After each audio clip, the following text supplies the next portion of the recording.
Right, so yesterday I actually put up a poll on Twitter asking if you guys want to see a review of Susano after the patch.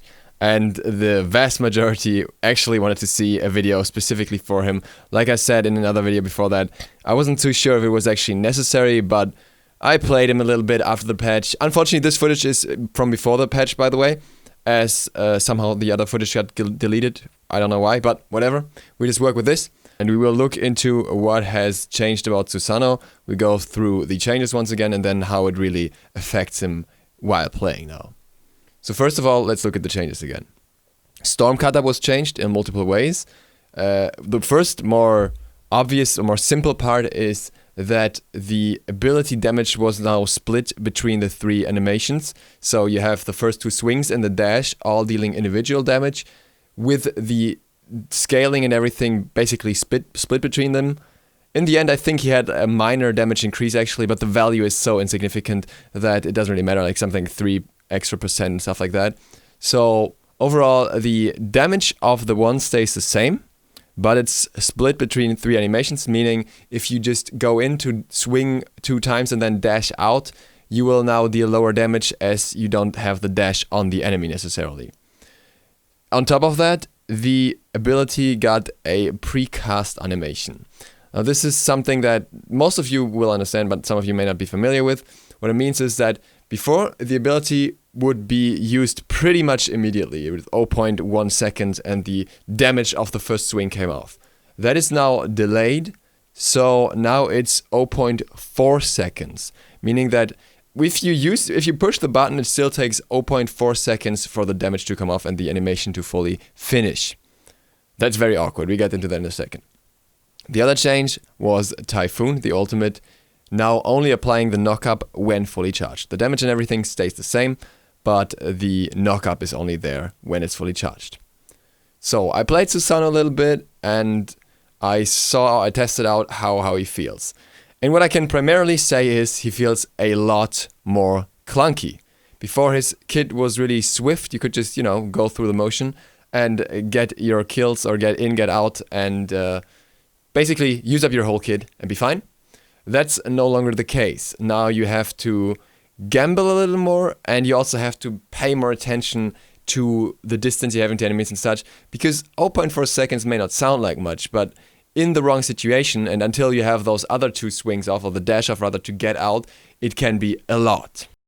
Along with that come other problems, such as attack cancelling on the one just being incredibly annoying to pull off. You really don't get a proper feeling for when to right-click cancel the first animation. I always said that I dislike the way that Susano is set up when it comes to his one, because you need to do those basic attack cancels where you actually right-click cancel out of the ability, and I don't think any other assassin or any other character that really utilizes attack cancels the same way has this kind of problem. There are characters that have the same kind of thing going for them, but it's not those characters that also use this as an attack cancel mid-fight and are close to the enemy who are doing it.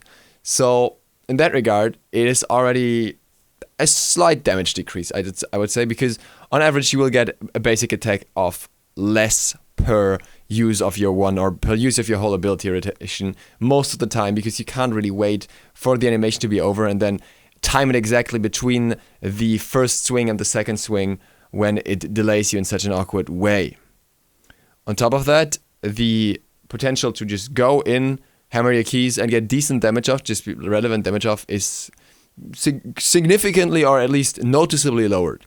And I feel this obviously makes Susano a fair bit weaker. If you're trying to go in a team fight, just get in your damage with the teleport and then go in with the one and get out right away, as you used to be able to. If you didn't want to fully commit but still wanted to use your abilities to help your team, that's going to do a lot less. And I felt the impact of that, especially in team fights, where you really have to commit now, whereas beforehand you could poke a little better for an assassin. On top of that, we have the ultimate nerf. Now with the ultimate nerf, things are a little different. I would say the ultimate nerf on its own is actually fine. I know a lot of people would disagree. They say that it feels really awkward now because it takes so long to charge that everyone can walk out. But I feel like that was never really the purpose of the ultimate. Now, I wanted to show you this in the new clip, but like I said, unfortunately the footage disappeared. What I tried to do instead of just dropping the ultimate close to a fight and then dashing into the target or sending it into the target as I did here, is I used the lockdown potential of the center of the typhoon. So I would teleport in with my 3 and then use the ultimate right away to hold the enemy in place. Sometimes they would just try and get out and use Aegis or something just to prevent other sources of damage from me or stuff like that, or they would try to beat it or whatever, but you were able to force something with it, and sometimes you can even, out of that or based on that, get the knockup after. If somebody's stuck in your initial typhoon, then tries to walk away and then gets the typhoon in his back as a knockup, they can either take a lot of basic attacks and other abilities from you if you're using them already and take a lot of damage that way and then use Aegis to prevent the ultimate, or otherwise they just have to take the damage from the ultimate. So I think that's not even a problem. You just need to play him differently. You can't just dump your ultimate wherever and then drop it into the enemies as you could before, which I felt was too easy, to be honest. But the problem that comes with it is that the other nerfs in combination with that kind of make him too weak. I would say the worst nerf of all the ones that he got is actually the delay. It's not the worst nerfs in terms of what it does for his damage or in terms of how the character generally plays or what his role is or whatever, but rather how he became even clunkier than before. I would say the 1 was already one of the clunkiest abilities in the game beforehand. Now it's even worse. And the other nerfs, in my opinion, are justifiable. I don't see a problem with the other nerfs, and after the other nerfs, I don't think he would have lost as much viability as he did now, because he had still that high mobility going from that really is what makes this god. And with the high mobility kind of getting weird and the damage coming from it getting weird and all that kind of stuff, I feel he lost a lot in that regard. Now, is he complete trash? I would say it's too early to say that, but what you always have to consider with the viability of a god or the power of a god is how does he compare to others. And the problem that Susano is facing is that there is Thor, there is Ratatoskr, there's Hunbats, there's now Camazos, there's Mercury, there's Thanatos, who all kind of have at least somewhat similar playstyle, all have these big ultimates that do some kind of displacement, all have some kind of ability damage, and you need to stand out in some way and to compete with them, and often that's in the hard CC, as for example it was the case with Susano, that sets up for his team while not giving himself much extra damage. And with that gone, there is much less of a reason to pick him over others. Now, you may have seen him being banned out in the SPL today, and you may wonder, like, if he's still that strong, why is he banned? Reason for that is SPL is currently played on patch 3.18. It took me a while to figure that out. I wasn't sure, had to ask quite a few people, but I think as soon as the games are played on 3.19, we will not see Susano as a priority ban anymore. I wouldn't say he's complete trash. You can still get the job done. You can still deal good damage to enemies.